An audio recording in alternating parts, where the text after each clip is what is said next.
This is if I remember the number correctly from Lohman, I think the 34th edition of the Pennsylvania Leadership Conference.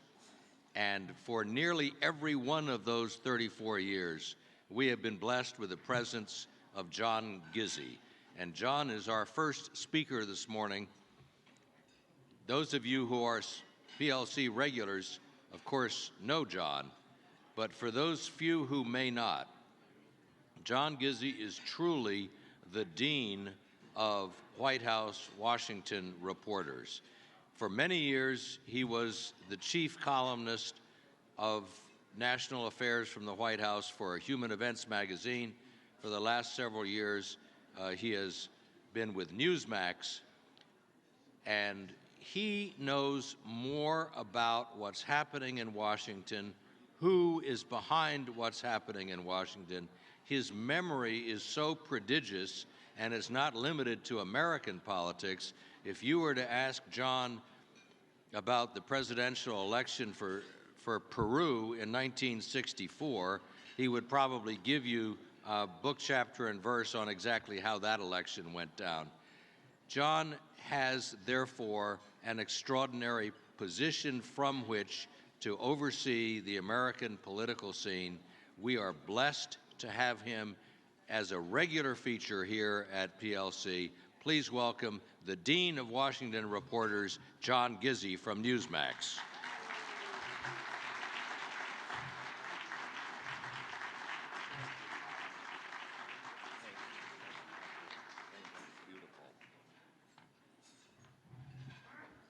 Thank you so much, Colin. Boy, the Dean of Washington Reporters. I guess the next step after that will be my funeral. You know, it is a pleasure to be here today and to see so many people this early in the morning. Thank you so much for getting up. It is true that I've been coming to PLC since the very first PLC back in 1989. You might say that I've been present at the creation. And to give you an idea of how long ago that was, I happened to be looking at some photographs from it and noticed I had jet black hair at the time.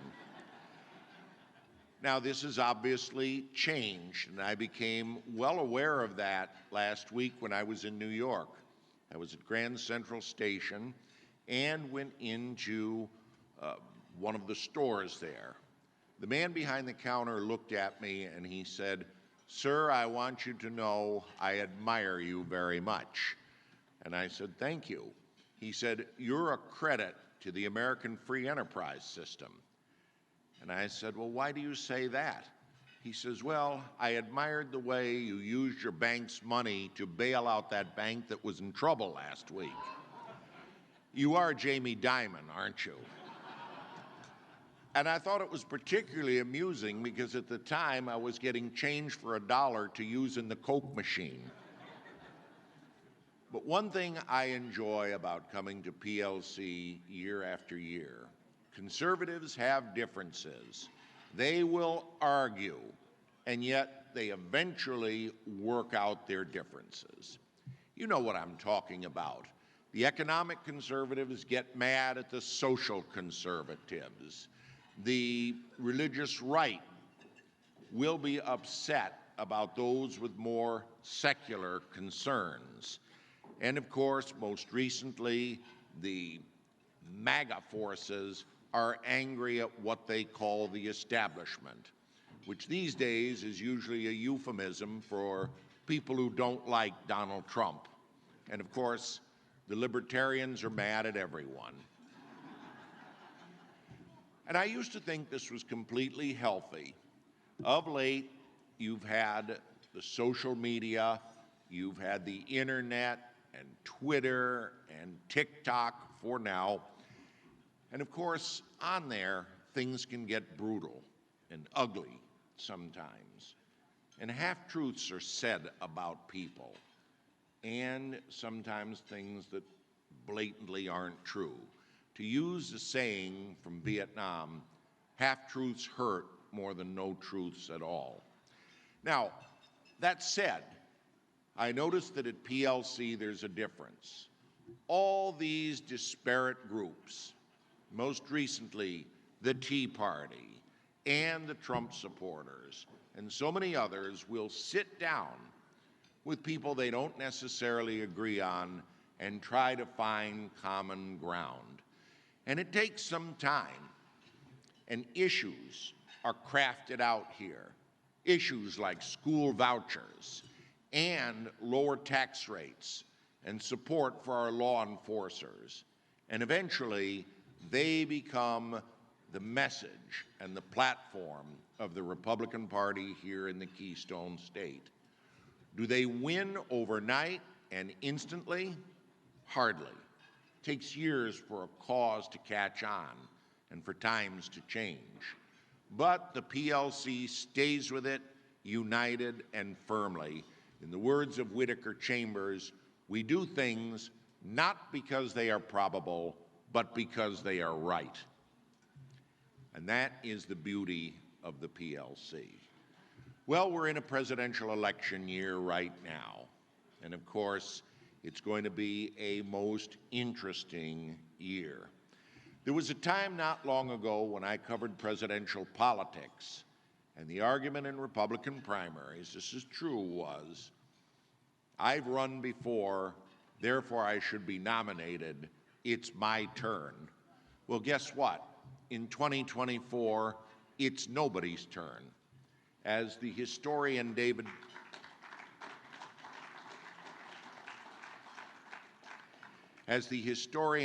Piotrowska put it, all things being equal, they aren't.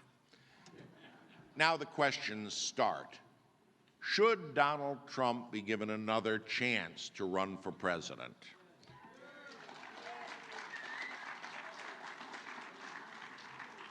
Should the party nominate someone who shares President Trump's philosophy but has a different style, say Trump without the tweets?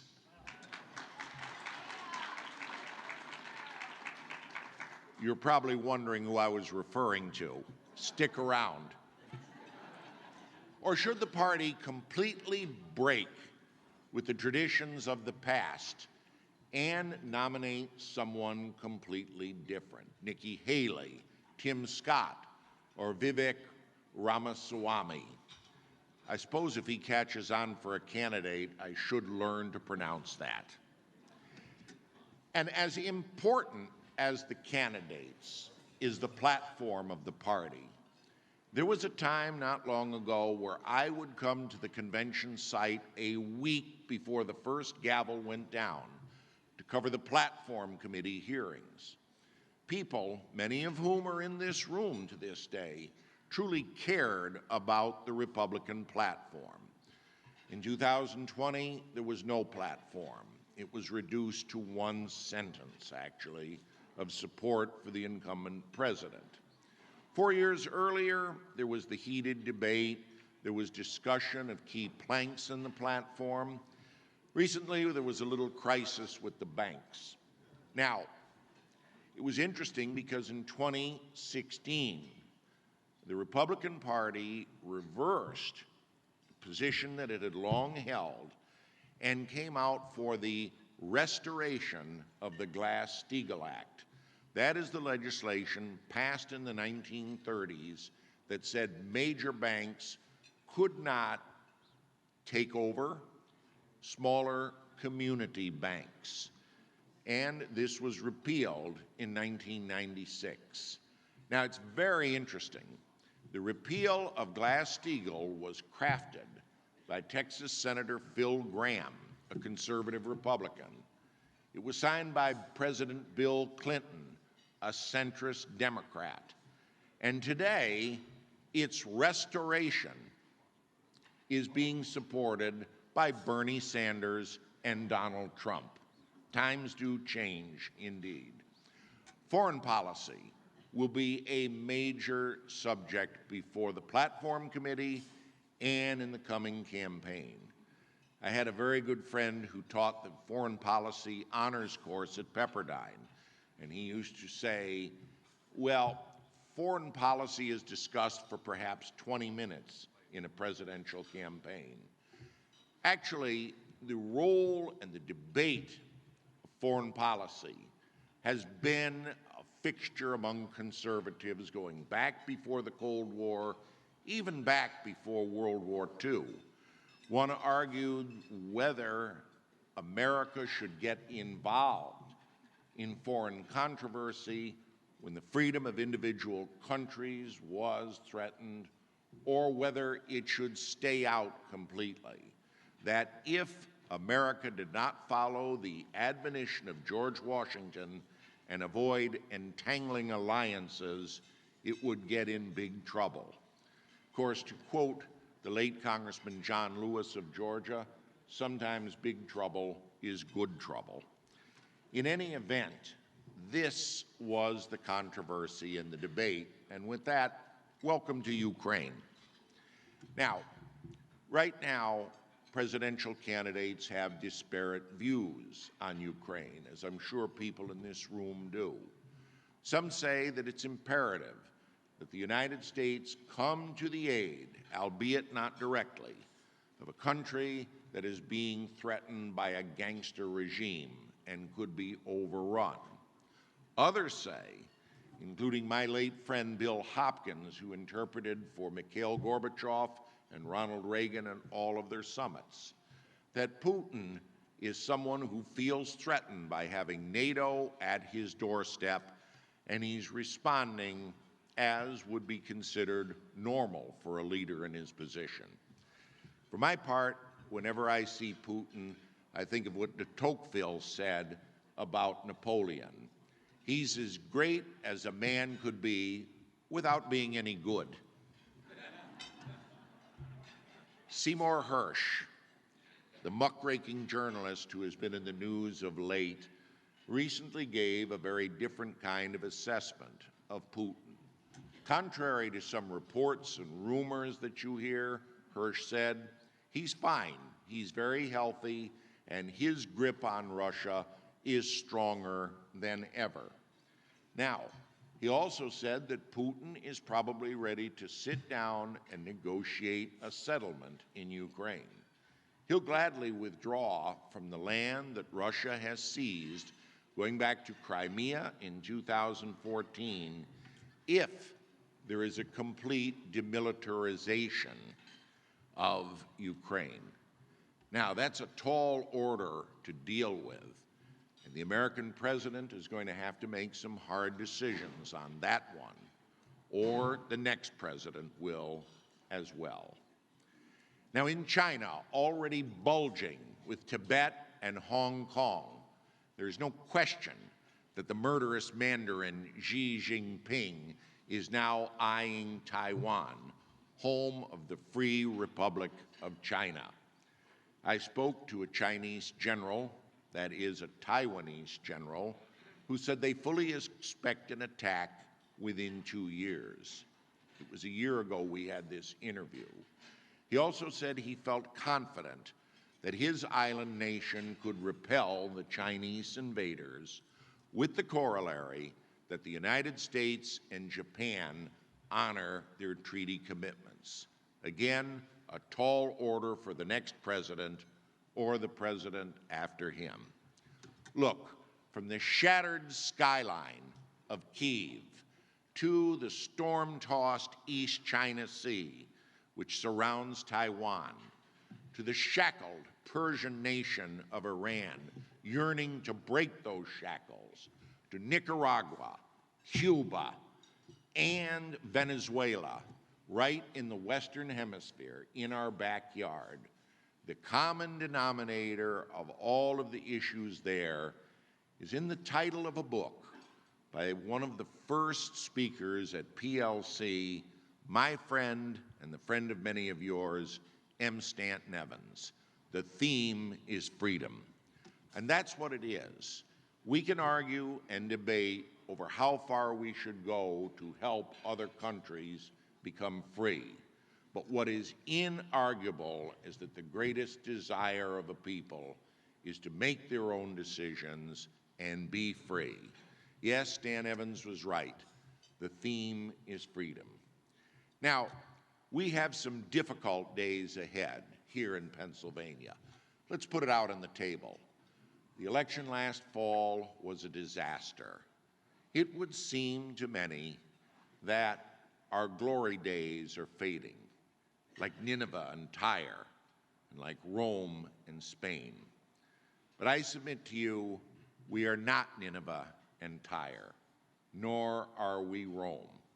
Herodotus recorded how when the Athenian people returned to their city after it was burned to the ground by Xerxes and the Persian army, they found to their astonishment, in perfect condition, the sacred oak tree, symbol of the Athenian people everywhere.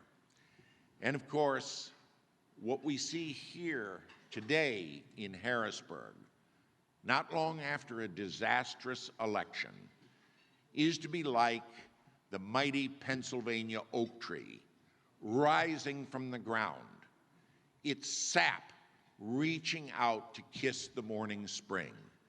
That's the PLC itself. The PLC has preserved through the years the ideas that make conservatism great. A free market, a freer society, smaller government, an economy that helps the individual, and an opportunity society with a national identity. That's what comes out of meetings like this.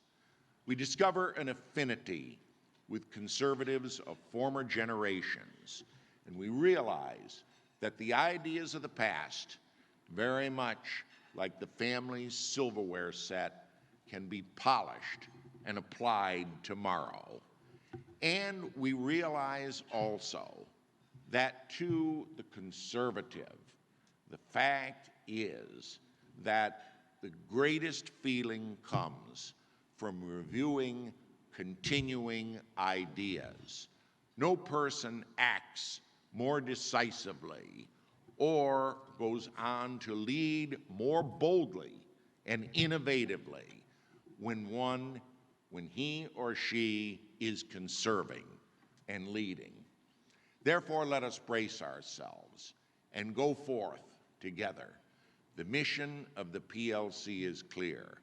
And I know from the people that I see in this room, from Loman Henry and from Colin, from my old friend Laszlo Pastor, and so many others I've gotten to know over the years, you will go forward together and go from the deep, dark caves of despair into the bright, shining fields of freedom and a conservative tomorrow. Thank you very much. Thank you. Thank you very much.